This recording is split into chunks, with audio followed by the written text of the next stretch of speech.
You have a peak operating limit and a continuous operating limit, or it's called transient for some duration, and then continuous.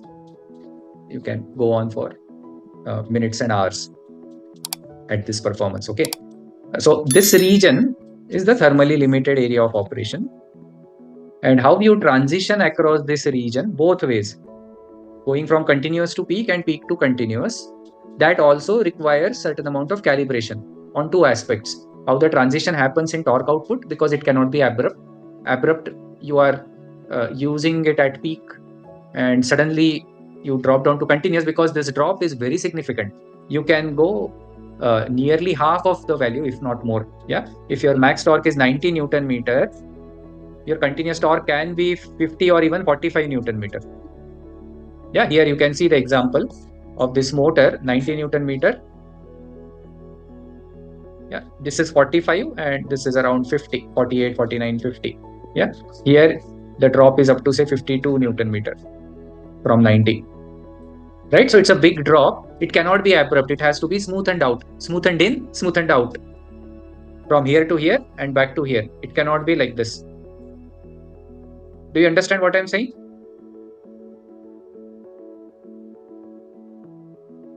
This is something like what we have a gear system in ICE engines. So when we need higher torques, we put vehicle in lower gears, and as it gets a speed. No. Then this is not requirement based. This is limited by your thermal capabilities of the motor. So peak torque you can get only for few seconds or few minutes, maybe 2 minutes. Okay. And after that, you have to drop down to continuous torque. Otherwise, your motor will overheat. So I am saying you cannot do this transition at the end of second minute, drop down straight to continuous torque. You would have to do it, probably start at 1.5 minutes for the next 20-30 seconds, lowering down to the continuous torque. So this is basically design aspect of the motor, not requirement. This is a calibration aspect. This is a requirement in terms of motor overheat protection, not in terms of driver or usage of the vehicle. Yeah. So to calibrate this, we must be using very high altitude. At the same time, what kind of load we consider? Overload or rated load? No, altitude doesn't have a role to play here. Like Load. IC engine. Yeah. Load. You would basically, you can do this calibration on a motor dyno also. So should we consider let's say in case of cars there could be some payload, and in case of let's say commercial vehicle also payload. So should we do it for only GVW, GCW, or there should be some protection with overload? Those are vehicle design aspects. So when you are sizing the motor, there you will face this question: do I size the motor for whatever 20% gradability? Do I protect 20% gradability at GVW, or do I protect it at 1.2 times GVW?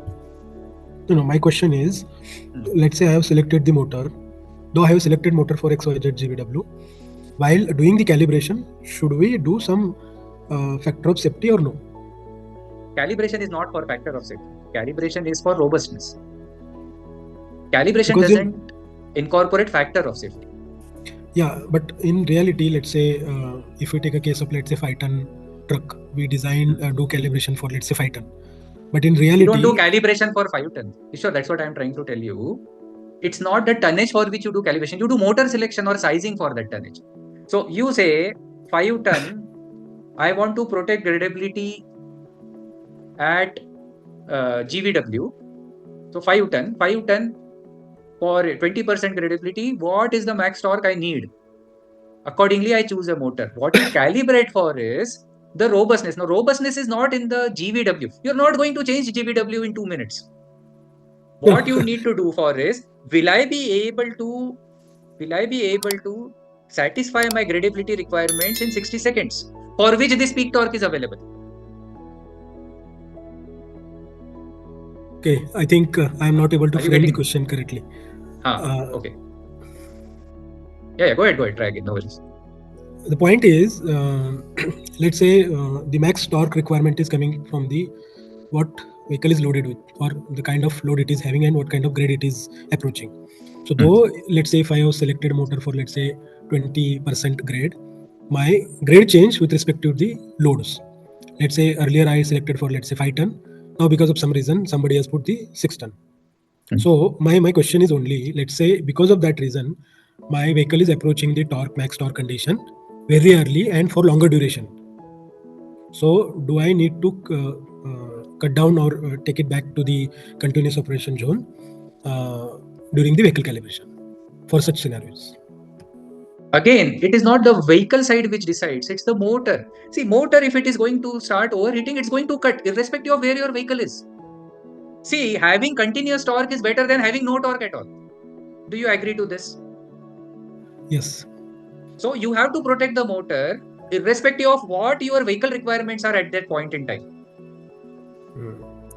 Okay. So that is why, if you want to make sure that that guy doesn't come down to continuous torque in such a condition, in such an operation, you have to size the motor such that either your duration, you select a motor that gives you peak torque for a longer duration, or you make the gearing such that your continuous torque can also sustain that grade. Yeah. So these are the things you will have to look for at the vehicle level to do the system sizing. Okay. Calibration is going to do you refinement, robustness, transition, smoothing out transition. Those are the aspects that calibration can work with. Calibration cannot enhance the capability of the hardware. Please always understand that. It's only going to enable or disable it and characterize the transition. So it gives you the feel. It can tune the feel of the vehicle. It cannot improve the performance of the vehicle. If 0 to 100 acceleration time of a vehicle is 10 seconds, 0 to 100 kph, calibration cannot make it 9 seconds. But calibration can make it 11 seconds and give you a more relaxed feel. Does that make sense? Yeah. Okay. Understood. Okay, some very basic question. We have discussed this scenario so many times, right from the beginning itself of the course. But my question is that why this scenario arises in first place? If we need continuous torque for longer duration for operation of the vehicle, then why motor approaches peak torque? What are the conditions? No, it is again your choice. You can completely neglect peak torque and use continuous torque for your design and never enable peak torque. Then your motor is 40 Newton meter motor, 45 or 50 Newton meter motor. Perfectly fine. That is an approach also being taken by many people because this complicates their life. This is just a characteristic of the motor. Just like engine has this torque shape and engine has best BSFC zone here and engine has higher emission here. Same way, this is the characteristic of a motor. If you want to jack up the performance of the motor, you can do that for limited amount of time if you have cooling. See, with air cooled, there is no question of peak torque. Same motor with air cooling, there is no question of peak torque. With liquid and combined cooling only, there is peak torque available. That's all. And that too for a limited duration. You can very well say, I don't want to complicate my calibration. I don't want to complicate my selection procedure and everything. I will work with air cooled version and never bother about peak torque. I will compensate by sizing my motor. Instead of 188, I go with 228, which has higher torque capacity, 60-70 Newton meters. Use appropriate gearing and live with peace of mind. This calibration is redundant now. Avoid transition from peak to continuous. There is no transition required. That's perfectly valid stance taken by multiple OEMs. Yeah. Typically, an extra facility available. If we want to use it, it has got its limitations. Absolutely. In fact, if you happen to find a Reva or a E2O, go and see there is a boost mode. It's like a gear shift lever. There is a boost mode. That is actually this peak torque. It is manually selectable and it comes back. Automatically it disengages, but manually you have to engage. Right, sir. Perfect explain. Thank you, sir. Got it.